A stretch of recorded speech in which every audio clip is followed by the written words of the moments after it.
Now I can explain you blockchain with the help of an example. Uh, so we can look of blockchain as, as a transaction, like as a general ledger of transactions, let's say, yeah, like you have in a bank account, but it's more distributed. Uh, let's say we have one customer, Lisa. She has 100 euros at the start. She sends 10 euros to Jane, who had 0 euros initially. Now she has 10 euros. So we can start here with our Genesis block, for example. Here, let's say we have our hash code of this transaction. No, let's say we can start from the Genesis block is Lisa, who has 100 euros. And we have a hash code of, let's say, 100 euros, hash of 100, hash of 100 euros. Lisa has 100 euros. This is H0. And the hash of the previous block here is H minus 1 is 0, 0, 0, let's say. So this is our first Genesis block. Now we do our first transaction in the system. That is, Lisa sends Jane 10 euros. So this transaction can be defined by another block, which is a hash of this whole transaction. Lisa sends Jane 10 euros.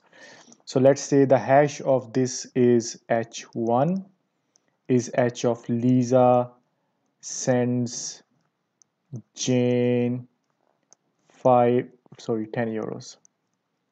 10 euros. This is H1.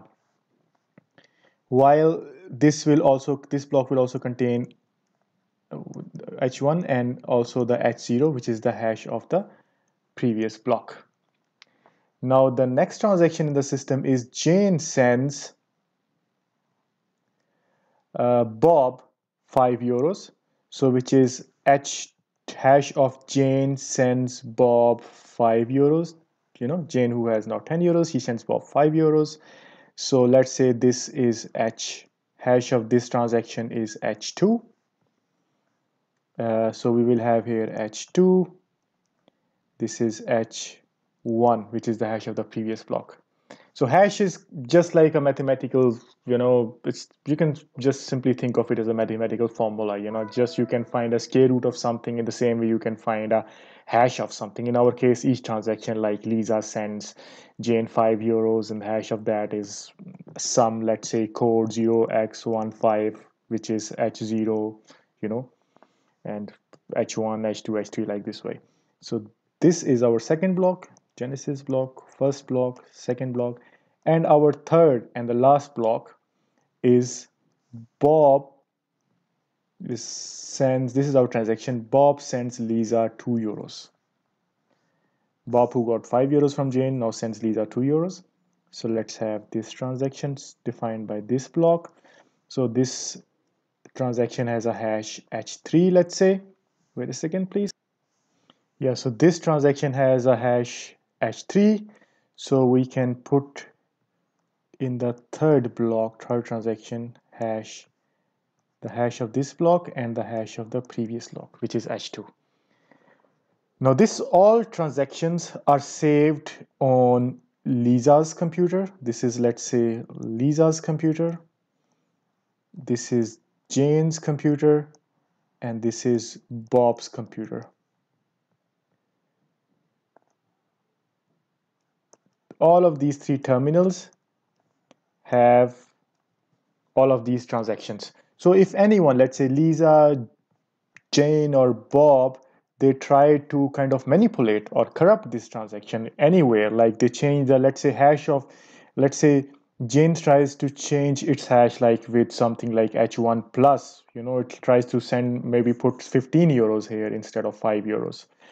What will happen? It will change this hash H1 to something like, let's say, H1 plus or H11, and then this will corrupt the whole system, you see, because this H1 is actually also a part of the next block, and based on that we calculate H2. So, and H2 is part of the third block. So that's how this will completely corrupt the whole system, I mean the whole chain.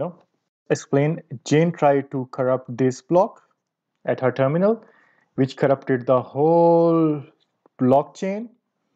But Lisa and Bob still have the copy of the original blockchain.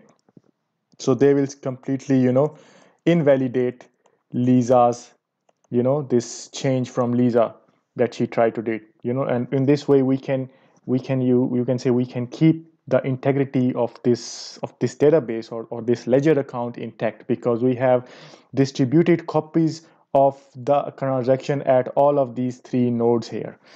So this is the basic concept behind blockchain. In the case of a normal bank account, we have only at that terminal, or at their servers, we have these transactions saved, and people can somehow change those transactions centrally, and then everything is changed, and people can manipulate the data, from the hackers or anyone or any person in the organization who has some verifying intentions. But in the case of blockchain, as we see, all the three computers of Lisa, Jane, and Bob have a copy of this transaction, this whole blockchain of transactions. And if any one of them, let's say Jane, tries to corrupt it, Lisa and Bob still have the original copies of the transactions. So, with the help of certain algorithms, the transaction which was invalidate transaction, which was a corrupted transaction by Jane, which would try to corrupt the system, the latest transaction or the blockchain at Jane's computer will be invalidated, and it cannot become the part of the system. So that's how blockchain works. I hope you understand it, and if you like my videos, please subscribe. That will help me, that will keep me motivated to add more and more videos. Thank you very much.